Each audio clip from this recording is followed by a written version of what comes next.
Ketahanan dan swasembada pangan merupakan program pemerintah yang harus kita sukseskan. Untuk itu, Kodim 0619 Purwakarta telah bekerjasama dengan Pemda Purwakarta mewujudkan program tersebut. Saat ini kami sedang berada di Kodim 0619 Purwakarta. Kami akan berbincang-bincang dengan Komandan Kodim 0619 Purwakarta, Letkol Infantri Musa Haris, dan Bupati Purwakarta, Bapak Dedi Mulyadi, Sarjana Hukum. Selamat siang, Komandan. Selamat siang.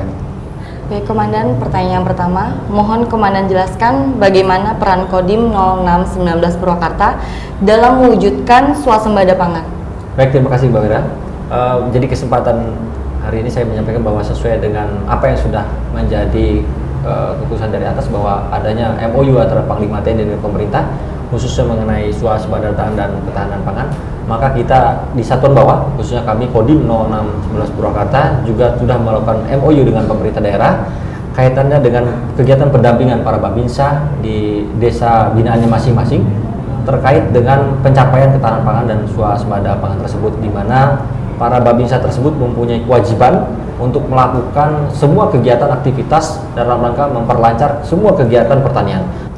Pertanyaan untuk Bapak Bupati, mohon Bapak jelaskan bagaimana sinergitas Pemda dengan Kodim terkait dengan ketahanan dan swasembada pangan di wilayah yang Bapak pimpin. Yang pertama adalah tentara itu memiliki fungsi yang paling utama adalah menjaga keutuhan negara. Salah satu keutuhan negara itu adalah di mana masyarakatnya memiliki kekuatan pangan yang kuat. Karena seberapa besar pun alutsista, kekuatan TNI, kalau masyarakatnya lapar, negara bubar. Nah, berangkat dari doktrin itu, karena tentara memiliki fungsi dan peran melindungi negara, melindungi seluruh rakyat, maka pelindungannya adalah apa yang akan terjadi ke depan. Sehingga saya melihat ada sudut pandang yang dilakukan oleh Kepala Staf Angkatan Darat bahwa problem bangsa ini adalah pangan. Dan maka TNI hari ini harus menjaga bagaimana satu, produktivitas tetap berjalan. Yang kedua, distribusi tetap berjalan. Yang ketiga adalah disiapkannya cadangan ke depan yang sangat besar untuk menjaga berbagai kemungkinan yang terjadi terhadap gejolak ekonomi yang sangat kuat. Untuk itu maka konsep yang berjalan hari ini, baik konsep Babinsa maupun konsep Kodim yang dikembangkan hari ini membuat ruang-ruang baru untuk dunia pertanian, penanaman jagung dan sejenisnya, adalah sebuah orientasi doktrin pertahanan dan keamanan yang bersifat semesta, yang saya memandang ini adalah sebuah langkah strategis untuk dilakukan kerjasama. Nah, kerjasamanya bukan hanya dalam kerjasama penanaman, tetapi bagaimana mendorong para babinsa di setiap wilayah, memotivasi anak-anak muda untuk mau kembali untuk berkebun. Baik Pak, izin Komandan, apakah ada lahan yang disiapkan Kodim untuk dikelola petani dalam mewujudkan ketahanan dan swasembada pangan ini? Terima kasih Pak. Saat ini Kodim Purwakarta di samping para masing-masing koramnya juga memiliki lahan binaan seluas 5 hektar di masing-masing wilayah. Kodim juga saat ini sedang mengadakan kerjasama dengan kawasan industri yang ada di Purwakarta, di mana mereka meminjamkan lahannya seluas 30 hektar. Kita akan gunakan ini pengembangannya untuk tanaman jagung.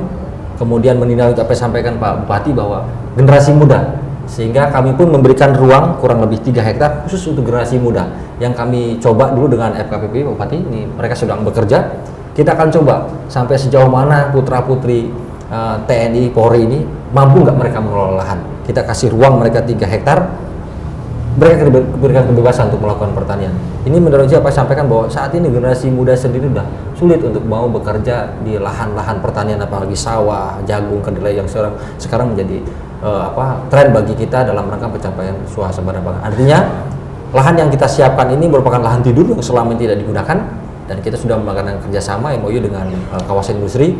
Mudah-mudahan ini menjadi pemicu bagi yang lainnya bahwa kita memerlukan sebuah kerjasama untuk mencapai swasembada tersebut. Demikian. Pertanyaan untuk Bapak Bupati, apa saja Pak yang menjadi harapan Bapak terhadap peranan Babinsa untuk menyukseskan ketahanan dan swasembada pangan? Ya, ketahanan pangan itu kan kita tidak hanya melihat sudut pandang pada penanam. Ada sebuah alur proses yang panjang. Pertama, ketahanan pangan diperlukan air. Air diperlukan sumber air. Sumber air diperlukan hutan.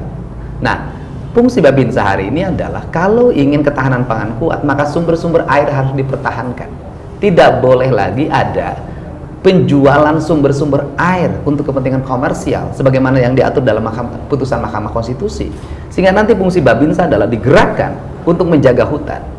Nah, kemudian yang berikutnya adalah melakukan pengawalan terhadap para petani. Kalau di Purwakarta mungkin tidak ada premanisme ya di dunia pertanian. Di tempat lain orang nggak bisa bawa beras ke rumah, orang nggak bisa bawa padi ke rumah. Begitu di pematang sawah sudah diambil oleh tengkulak dan preman dikerahkan. Dan ini fungsi TNI untuk menjaga ini sehingga terjadi kemiskinan. Ini adalah fungsi-fungsinya. Nah, kemudian yang berikutnya adalah mengembalikan kembali nilai tradisi. Ini penting. Sehingga saya misalnya di Purwakarta hari ini lagi merancang, saya ingin membuat 1000 saung kebudayaan. Sehingga nanti sawah-sawah itu nanti bersama TNI kita akan membangun saung-saung tempat berinteraksi masyarakat. Ini adalah solusi bagaimana membuat negara ini kuat, dan di sini tidak ada jalan lain kecuali kemanunggalan antara TNI dengan masyarakat. Beberapa waktu yang lalu, Bapak pernah menggandeng Kodim untuk membuka jalan bagi desa yang terisolasi. Mohon Bapak jelaskan bagaimana kegiatan tersebut. Ya, yang pertama adalah fungsi kemanunggalan. Itu saya selalu melakukan pembangunan bersama. Kalau ngomong nilai kerjasama ini sudah dibangun sejak lama dan kita tertinggi loh di Indonesia. Nah, kita sudah membangun beberapa isolasi. Di Kecamatan Babakan Cikau kita membuka isolasi sebuah areal jalan yang begitu besar hari ini, dan hari ini sekarang sudah tumbuh menjadi kawasan industri. Hari ini kita juga akan membuka isolasi sebuah ketidakmungkinan, bahkan hayalan, bahkan mimpi bagi orang Sukasari untuk ada jalan sepanjang 57 km, dan kita sekarang sudah berjalan, dan insya Allah dalam waktu cepat nanti ada kunjungan Pak Kasat tanggal 6 April. Saya yakin waktu 3 bulan seluruh mimpi orang Sukasari akan terjawab. Dan ini semuanya adalah terwujud berkat kerjasama antara pemerintah daerah, masyarakat, dengan TNI. Baik Komandan, pertanyaan terakhir, dalam menghadapi kegiatan tersebut, bagaimana peran Kodim dalam penyiapan pasukan?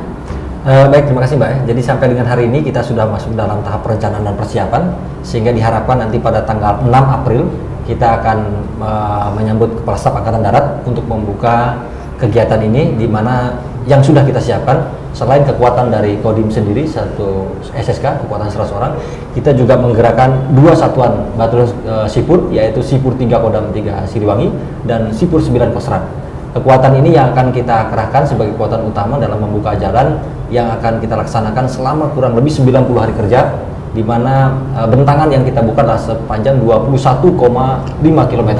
Ini sebuah jarak yang cukup lumayan panjang, namun sekali lagi dengan kemampuan yang kita miliki, kita berharap kerjasama dengan masyarakat, kebersamaan dengan masyarakat, karena ini daerah cukup terisolir. Mudah-mudahan apa yang disampaikan Pak Bupati bisa terwujud dalam waktu dekat. Demikian. Terima kasih Komandan dan Bapak Bupati atas tempat dan waktunya. Kami dapat berbincang-bincang seputar ketahanan dan swasembada pangan. Demikian segmen 2 kali ini. Tetap di Buletin TNI Angkatan Darat, karena di segmen ketiga ada feature dan serba-serbi.